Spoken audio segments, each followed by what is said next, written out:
Thank you for tuning in to my channel, Openly Broken, where I discuss mental health in the African American community. And today I'm going to be discussing Daddy Issues Part 2. This was a three-part series that I discussed on my website, www.openlybroken.com. Like I said, it was three parts. You can go check it out. I decided to do these podcasts just because when I got to the end of the series, I really did think that I was done discussing it. But I reread them and I just realized I had a little bit more to say. So this is just, another way for me to elaborate on them in a different way. Instead of writing again, I just decided to go back through them and maybe touch on some things that I wasn't able to say at that time, just because as time goes on, more things are revealed. So I really thought I was done, but here I am again, talking about this just because I have more to say. So, Daddy Issues Part 2. I never wanted to be like the woman he left. Um, when I was writing this, I actually got up in the middle of the night to do this particular part 2. I was feeling very stagnant and stuck after part 1. I was feeling really down just because I thought, oh, this, I'm not going to have any closure. Where do I go next? And I was not in a good place. I basically sobbed every day that week. And you think that sometimes in life when you're really down, you think that, oh, it's got to get better. And then you find out it just kind of gets a little bit worse. And that's kind of what happened. It did not get better. It just like another layer was peeled and revealed more things. And so I just went with it. What other choice did I have? That's how I felt. I didn't have any other choice but to go through it, which in life, that is what happens sometimes. Like, we don't have no choice but to just go through it. So that's what I did. I teamed up with another fellow blogger, and her name is Talia. She has a blog called Beauty in Christ, and I really love her content. She kind of puts it all together as far as relationships and just life and expressing it through her Christianity. And I have nothing but the highest respect for her and how she presents her content and everything. So I was very excited to team up with her and hear her thoughts because, like I said at the beginning of this journey, this is my story. This is my thoughts on this issue, but everybody experiences things totally different. So, therefore, how I experience it may not be your experience. The point of this is for us to look at our situations, not through my lens. Look at it through yours and get what you need to get out of it. Because, unfortunately, especially in the African American community, a lot of women have grown up with absent fathers for whatever the reason is. My father and mother got a divorce when I was young, but he still continued to be a big part of my life until his death.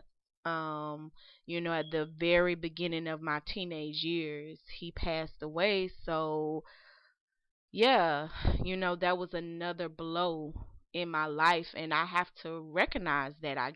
One thing that this process has taught me is for a long time I tried to compete at a level that I wasn't really at. I tried to move and operate, you know, it's just like at the gym. This is how I think of it, being at the gym and knowing I haven't worked out, knowing I'm not at a place where I've been working out and then I go and try to do this very vigorous workout. I'm not there. So this has taught me to like go back to where I am. Look at my life and operate from where I am, no matter what. I have to, if I go into the gym, if I go into the gym today, I'm not trying to do this very vigorous routine. I need to start at the beginner level, and that may look bad to some people, like, ugh, what's wrong with you? Why are you just operating at this level? Well, this is where I'm at in my life, and it takes a lot of honesty, to be able to do that. And to not do that, it can damage you. It can create permanent damage. And that's another thing that I realized, operating out of hurt, operating out of these wounds that are not healed, and getting into relationships, it can really cause you permanent damage. It can cause damage that takes a long time to recover. It's like wounds on top of wounds. So, in order to heal properly, it's like you got to go dig deep and get back to the root of the issue.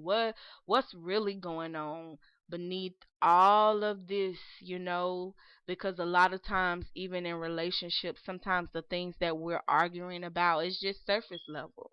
It has nothing to do with what the real issue is. The real issue takes hard work to get to sometimes. When you going through surgery, they have to cut through all of this skin. You have to be in a certain room. They have to wear certain gowns. It's a lot of preparation. It's a lot to do this, and this is what I equated to surgery. I look at it like, okay, I have to prepare myself to even do this.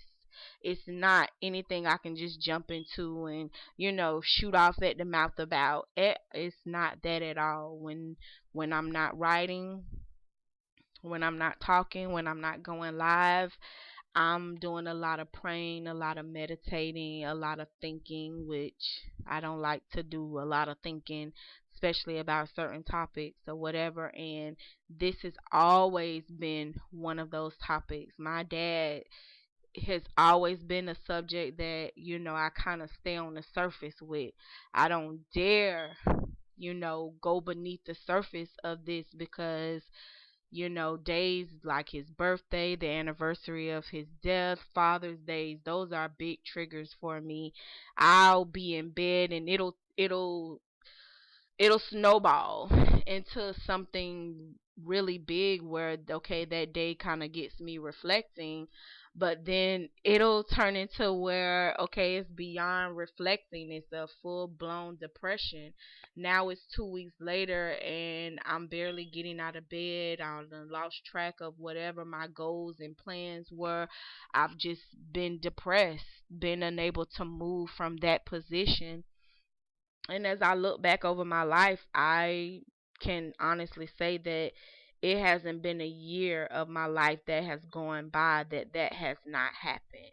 It may have not been the actual day, but around that time, or even sometimes a little bit after, it just does get me down. And if I'm not careful, if I don't have the support or somebody to help me like get through it or talk through it, I will stay stuck in that moment, because it's like visiting a wound that it was never healed. So this is giving me an opportunity to, just explore that. And yeah, I've never really just thought about doing that until now. And now that I'm doing it and seeing that, no, it's not easy, but it has definitely been a big help. It's pushing me to continue to do it. So here I am, trying to get through this. So thank you for joining me as I get through it. But the second part, as I said, daddy issues. I never wanted to be like the woman he left. I really turned the camera back on myself. The first part, I was focused a lot on the situation, just the facts, what I knew, what my feelings were, or whatever. And you know, now I was looking at the after effects. I was looking at, dang, well, how did I really feel? And when I got to my bottom line, it was like, yeah, I was looking at my mom, and I was looking at, the woman that my dad left my mom for. And they were totally different. They were totally different. During that time, my mom was really heavily in the church. you know of course, I was younger, so I don't have all the memories in the world, but we were faithful and we were serious. Like, I remember Christmases being canceled. Like, just, we grew up in a real Pentecostal setting. So, all that Santa Claus and all this Easter Bunny stuff is none of that.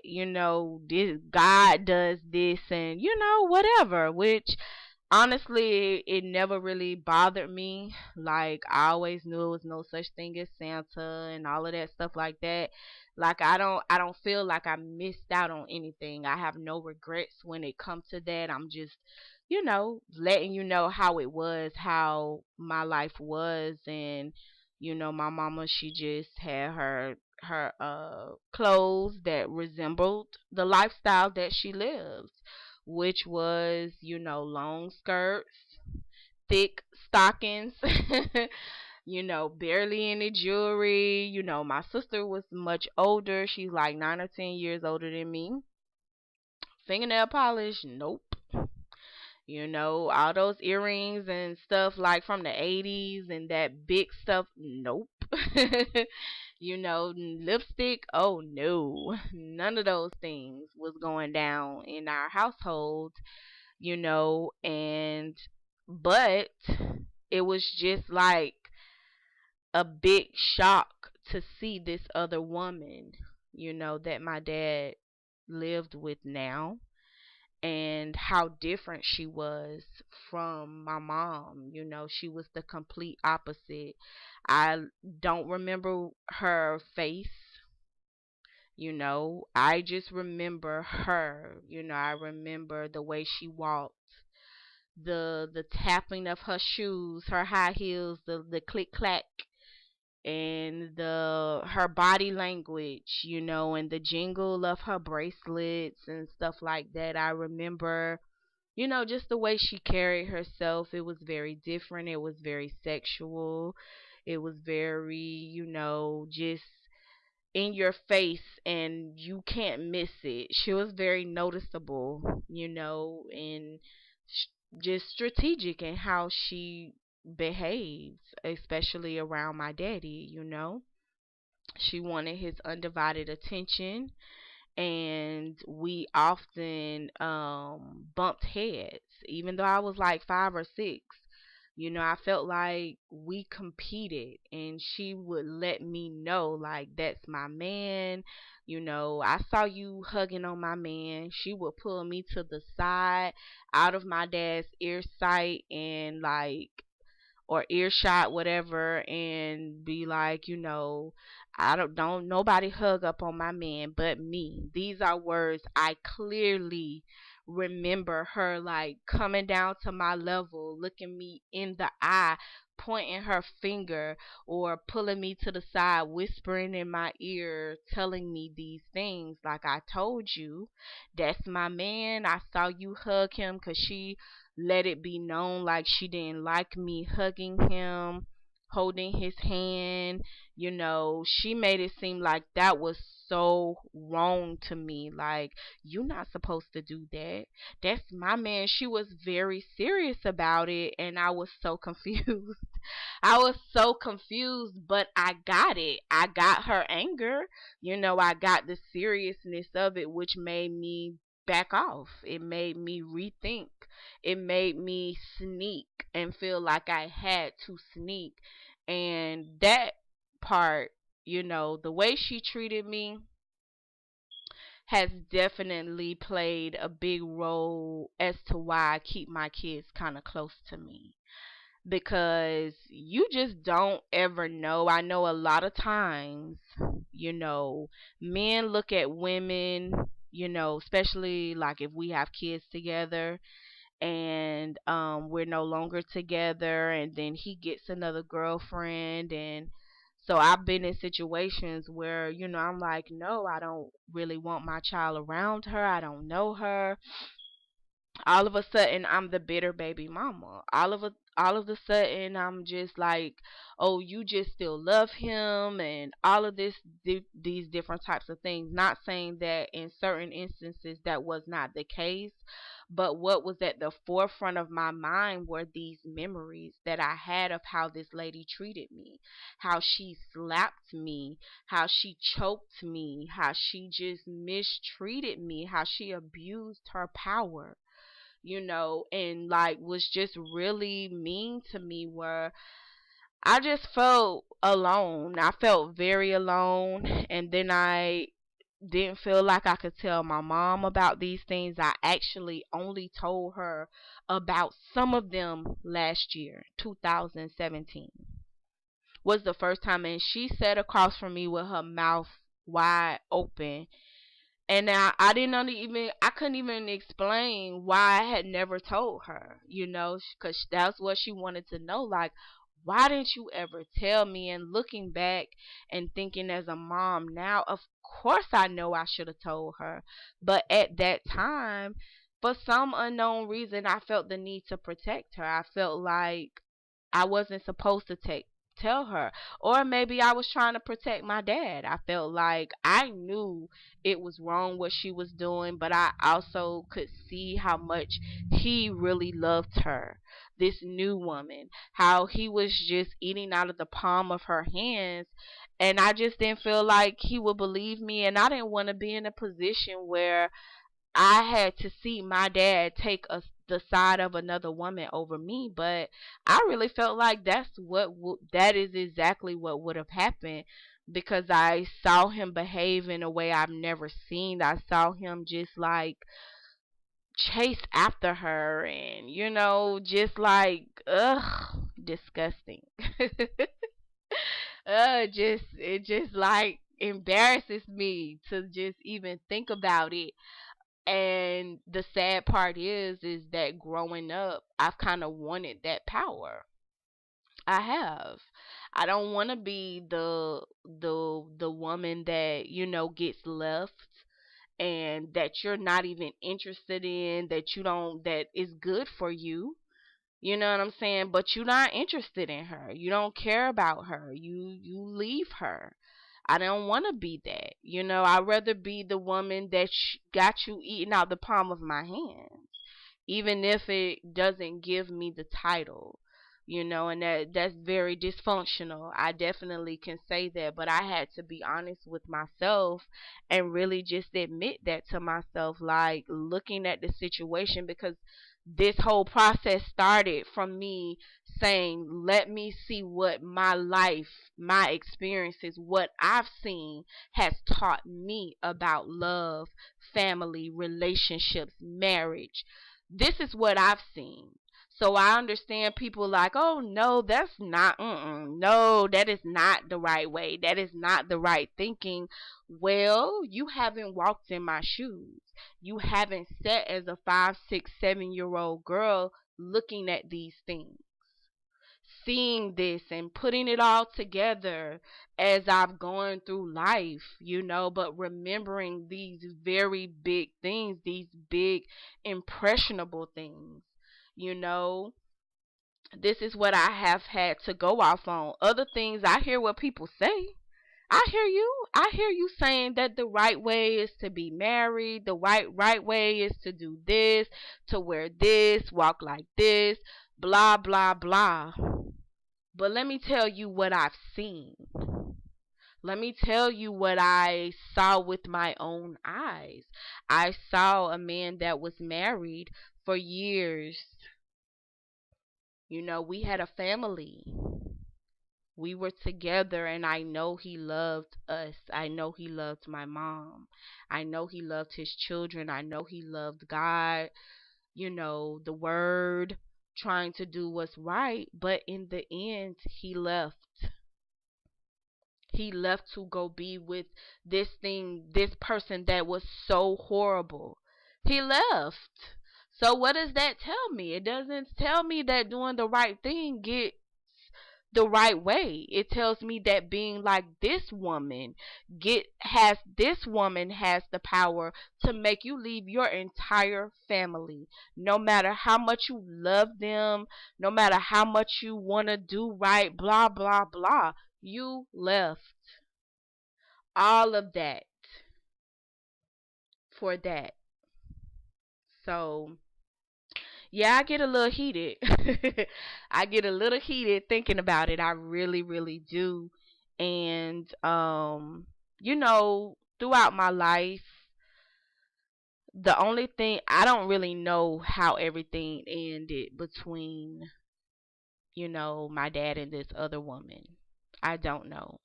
He got sick, was very sick with kidney issues, and maybe she couldn't be bothered by that.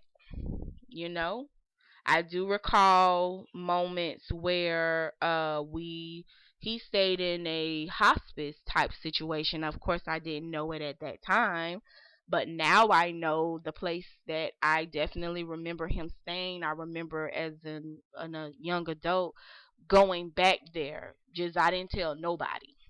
I just went there, went inside, looking around, just like trying to see what would come to my memory. And I'm looking at the sign, and I'm inside, and I'm looking at what's going on, and I'm looking at, because I'm like, my dad was nowhere near old enough to be in this, like, home, nursing home type situation.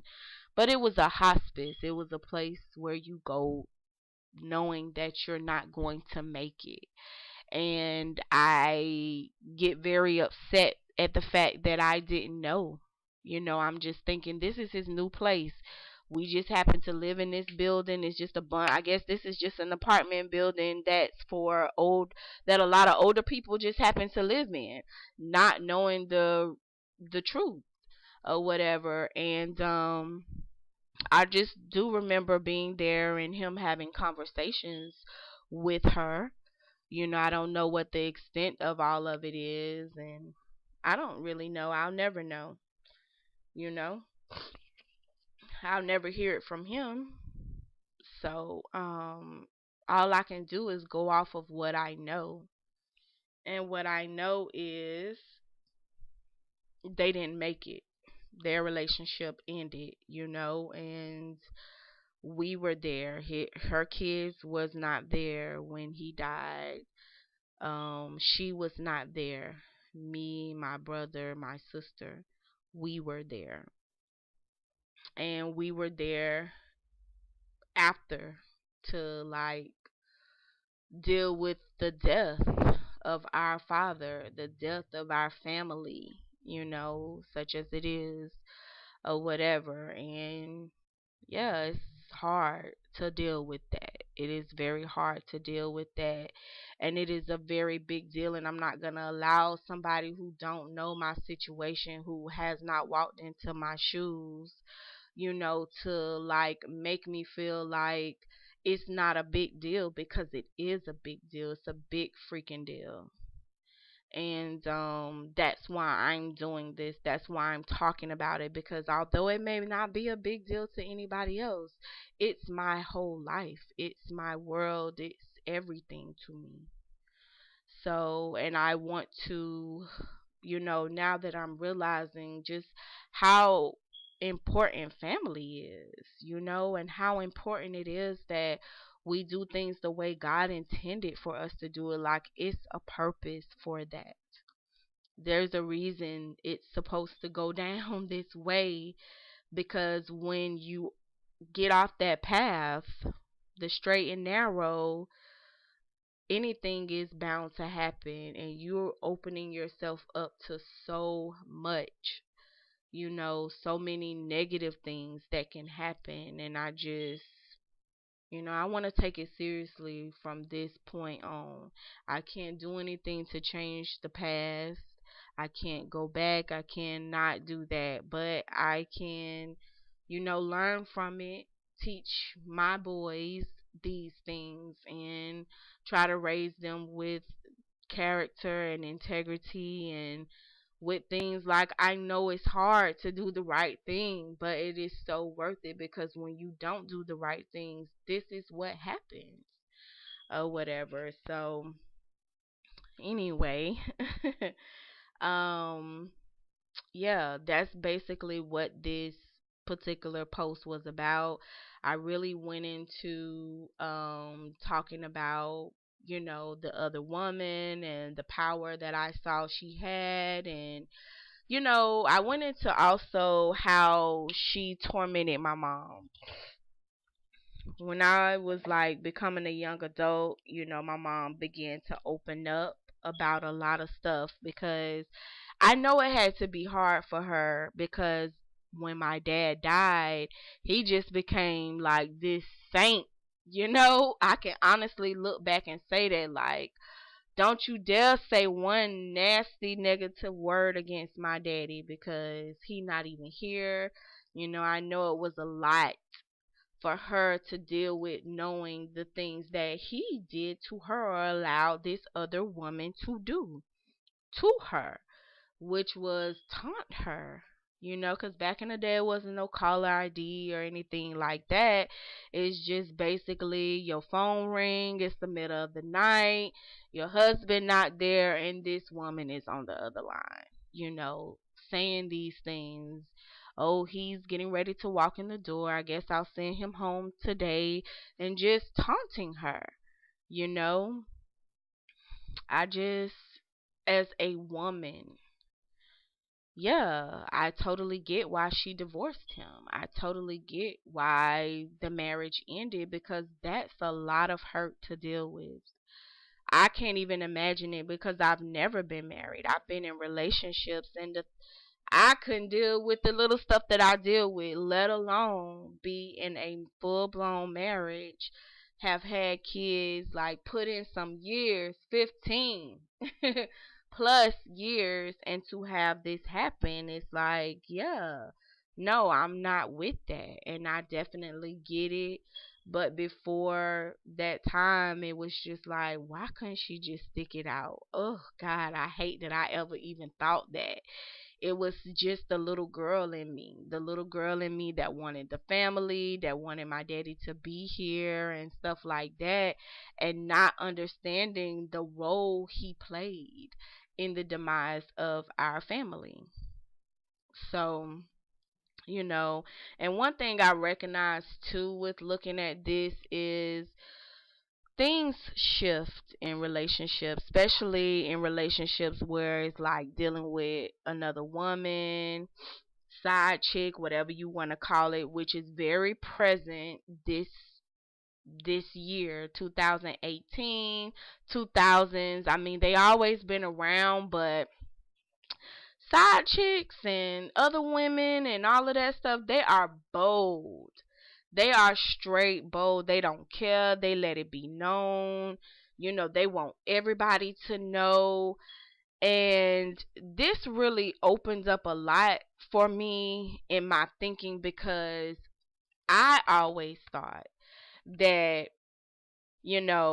for you to be with a married person, or to be with somebody that you're not in a relationship with, you must really, really love that person. You must really love them. You must just be so in love with them that you can't eat, you can't sleep, you can't live without them, because you're, playing a part of breaking up something, ripping up something, tearing something up, destroying something. So, although I've never understood it, I just still feel like, oh, they just must really love this type of love that I just don't know nothing about. That's just how I felt or whatever. But, now looking back, and now just using all of the information that I have as an adult, I really see that it has more to do sometimes with the women than it does with the men. Like, I honestly feel like women just want your spot. They just want that position. They want that place. They want to be in that house. They want to be driving that car. They just want that last name. It has nothing to do with the love for the other person, but more so the jealousy of the woman. Because you looking at her thinking that she has something so wonderful and so great, and you're feeling like you're deserving of it, and she's not.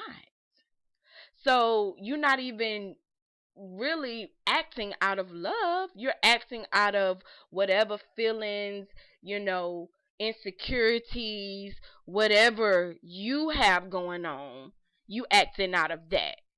Because I found out why she had to do all of this. You know, you already with him at night and he's there with you. Why you felt the need to taunt? Why do you feel the need to flodge and floss and flex? You know, I can't in any way say that that comes from love. It just does not at all. And that was a big revelation for me. I know it may be common knowledge to other people, but for me that was just a big revelation. Like, oh my God, it has nothing to do with that. It has more so to do with this woman that maybe don't have what it takes to become a wife, you know, or haven't been able to do that. So you want to destroy somebody else's happily ever after or whatever, or marriage or relationship, just because you just looking at her like, ugh, why she got that? Who is she? She don't even deserve. She look like this and she dressed like that. Yeah, I just don't have time for that. I don't have time for that at all. You know, so that was a big deal for me.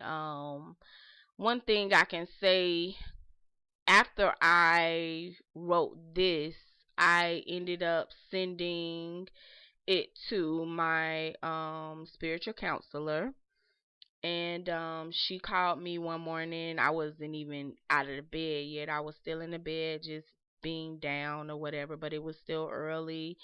And we talked for a long time, and she was asking me to think about the type of person she was. She asked me, had I considered her pain, you know, what she had went through, what would make someone become this type of person. And I can honestly say that was something I never did. I just kind of looked at her as this evil person. I don't really care, you know, to know nothing else about you. Like, her for me began and ended with the the role she played in my life. I have not thought about her after, you know, my dad's death. You know, how is she living? How is she feeling? Blah blah blah. Yeah, I still kind of don't care, but I'm at least thinking about it. And so, at that time when she first, you know, mentioned it to me, of course I was just like with a straight unit on my face, like, what I need to think about her for? No, no, I have not considered her. No. And I'm not going to consider her. I felt like it was like a slap in my face. What you mean consider her? You know, but as time went on, I did kind of um a little bit consider her, and so that led into the next and final post that I made. So yeah, that was basically Daddy Issues Part 2. And like I said, you can always go to www.openlybroken.com and you know, read it, share your thoughts. You're welcome to share it here on YouTube or go there and share it. I would love to hear what you have to say. And yeah. I'll talk to you in the next video. Thank you for listening. Peace.